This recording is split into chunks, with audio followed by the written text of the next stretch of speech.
Hi అండి, welcome back to our channel. మన stock market జర్నీలో చాప్టర్ 5 రిస్క్ మేనేజ్మెంట్, పెట్టుబడుల్ని ఎలా కాపాడుకోవాలి అనే కాన్సెప్ట్ని అయితే ఈ వీడియోలో క్లుప్తంగా డిస్కస్ చేయబోతున్నామండి. First one stop loss.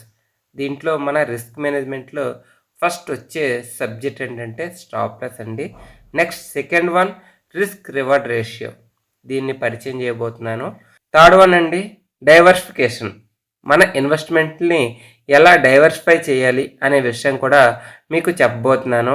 అంతేకాకుండా పోర్ట్ఫోలియో అంటే ఏంటి, పోర్ట్ఫోలియోని ఎలా బిల్డ్ చేస్తారు అనే కాన్సెప్ట్ను కూడా మీకు ఎక్స్ప్లెయిన్ చేయబోతున్నాను. సో వీడియో చాలా ఇంట్రెస్టింగ్గా, చాలా ఇన్ఫర్మేటివ్గా ఉంటుంది. వీడియోని ఎక్కడ స్కిప్ చేయకుండా ఫస్ట్ నుండి లాస్ట్ వరకు చూడండి.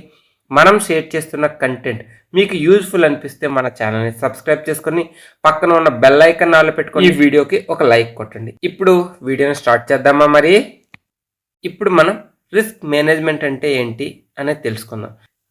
చాలామంది స్టాక్ మార్కెట్లో నష్టపోవడానికి మెయిన్ కారణం నైపుణ్యం లేకపోవడం కాదండి. అంటే స్టాక్ మార్కెట్ పైన అంత ఎక్స్పీరియన్స్ లేకపోవడం కాదు, రిస్క్ మేనేజ్మెంట్ అంటే తెలియకపోవడం అన్నమాట. మార్కెట్ పడినా మీరు తట్టుకొని నిలబడాలి అనుకుంటే ఈ 3 సూత్రాలు అయితే మీరు పాటించాలి. Number 1 stop loss. అంటే ఎగ్జాంపుల్కి మనం బైక్ మీద వెళ్ళేటప్పుడు హెల్మెట్ పెట్టుకుంటాం కదండి, ఎందుకంటే మన హెడ్ సేఫ్టీ ఇంపార్టెంట్ కదా. అది అక్కడ ఏదైనా దెబ్బ తగిలిందంటే ఓవరాల్గా మన బాడీ అంతా డ్యామేజ్ అయిపోతుంది. అలానే స్టాక్ మార్కెట్లో మనం పెట్టిన పెట్టుబడిని ఎప్పుడు సేఫ్గా ఉంచుకోవడానికి స్టాప్ లాస్ అనే ఒక హెల్మెట్ని మన యొక్క క్యాపిటల్కి ఒక ప్రాణ రక్షక కవచంలా వాడటం అయితే జరుగుతుందండి. ఈజీగా అర్థం చేసుకోవాలంటే మన క్యాపిటల్ని సురక్షితంగా ఉంచాలి అంటే మనం ఎలా హెల్మెట్ పెట్టుకుంటామో ప్రతి ట్రేడ్లోనూ మనం ప్లేస్ చేయాల్సి అయితే ఉంటుంది. స్టాప్ లాస్ అంటే నేను ఇంతకంటే ఎక్కువ నష్టాన్ని భరించలేను అని ముందుగానే ఒక ధరను నిర్ణయించుకోవాలి.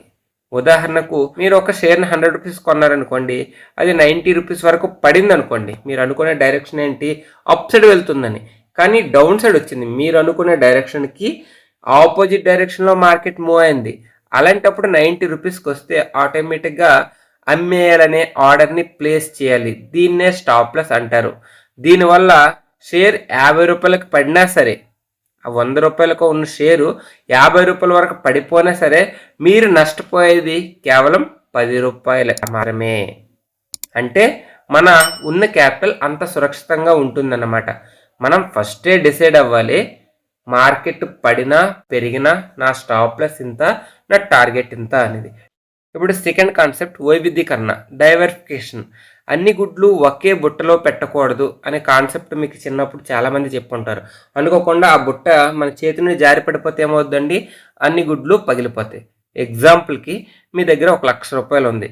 ఒకే కంపెనీలో మొత్తం పెట్టుబడి పెడితే అది ప్రమాదం వచ్చే ఛాన్స్ ఉంది. ఎందుకంటే ఆ కంపెనీ నష్టపోయింది అనుకోండి, మనం పెట్టిన మొత్తం డబ్బులు ఛాన్స్ ఉంటుంది. మీ దగ్గర ఉన్న 1,00,000 రూపాయలని 5 నుండి 10 భాగాలుగా చేసి వేరు సెక్టర్స్లో ఇన్వెస్ట్మెంట్ చేసిన, ఉదాహరణకు ఐటీ సెక్టర్, లేదంటే banking sector, pharma sector, FMG sector, ఈ సెక్టర్స్లో మీరు డిఫరెంట్ వేలో పెట్టినప్పుడు ఏమవుద్దంటే ఏదైనా ఒక రంగంలో నష్టం వచ్చిన, ఎగ్జాంపుల్ ప్రజెంట్ ఐటీ సెక్టర్ నష్టపోయింది అనుకోండి, ఉన్ని సెక్టర్లన్నీ మన యొక్క అమౌంట్ని కాపాడుతూ మన గ్రోత్ని ఆగకుండా చేస్తూ ముందుకు తీసుకెళ్తాయి.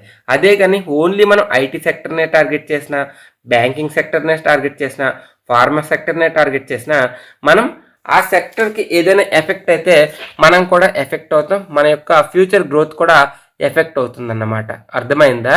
సో అందుకే అన్ని గుడ్లు ఒకే బొట్టులో పెట్టకూడదండి. డిఫరెంట్ వేరు జాగాల్లో ఇన్వెస్ట్మెంట్స్ పెట్టడం వల్ల బెటర్ రిజల్ట్ అయితే మనకు ఉంటుంది. ఓకే. Risk reward ratio. ఏ ట్రేడ్ తీసుకున్నా మీరు కోల్పోయే 1 రూపాయికి ప్రతీకగా మినిమం 2 రూపాయల లాభం ఉండేలా ఆ యొక్క ట్రేడ్ ప్లాన్ అయితే ఉండాలండి. ఎగ్జాంపుల్, ఒక ఎంట్రీ తీసుకుంటున్నారు 100 రూపాయల్లో, మీ స్టాప్ లాస్ 10 రూపీస్ అనుకోండి, అంటే 90 రూపీస్కి వస్తే మీరు అక్కడ నుండి ఎగ్జిట్ అయిపోతారు.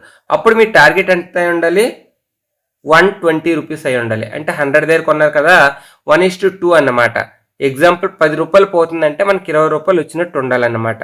1:2 రేషియోని ఆ విధంగా అర్థం చేసుకోవచ్చు. ఏదైనా ట్రేడ్లో మీరు ఒక 500 రూపాయలు రిస్క్ తీసుకున్నారనుకోండి, మినిమం 1000 రూపాయలు లాభం వచ్చే స్కోప్ ఉంటేనే అలాంటి షేర్లోనా లేదంటే అలాంటి పొజిషన్లో ఎంట్రీ తీసుకోవడం మేలు.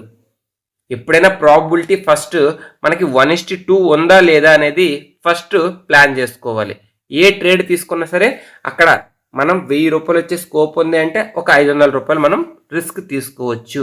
ఇది దీని అర్థం. ఓకే, మీరు పోర్ట్ఫోలియో అంటూ వింటారు. పోర్ట్ఫోలియో అంటే ఏంటి? మీరు ఎన్ని కంపెనీల్లో ఇన్వెస్ట్ చేస్తారో ఆ కంపెనీలన్నిటినీ కలిపిన షేర్లనే పోర్ట్ఫోలియో అని అంటారండి. మనం పోర్ట్ఫోలియోని ఎలా బిల్డ్ చేయాలి దానికి కూడా రూల్ ఉందండి. లార్జ్ క్యాప్లో 50% మన ఇన్వెస్ట్మెంట్ పెట్టాలి. ఇక్కడ తక్కువ రిస్క్ ఉంటుంది పెద్ద కంపెనీల్లో అన్నమాట.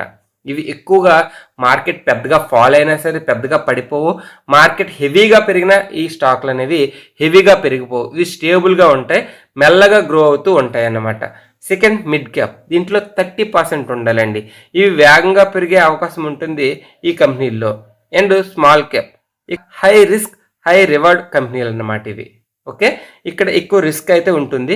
ఈ కంపెనీలే రాబోయే టైంలో మిడ్ క్యాప్ పై లార్జ్ క్యాప్ అయ్యే స్కోప్ ఉంటుంది.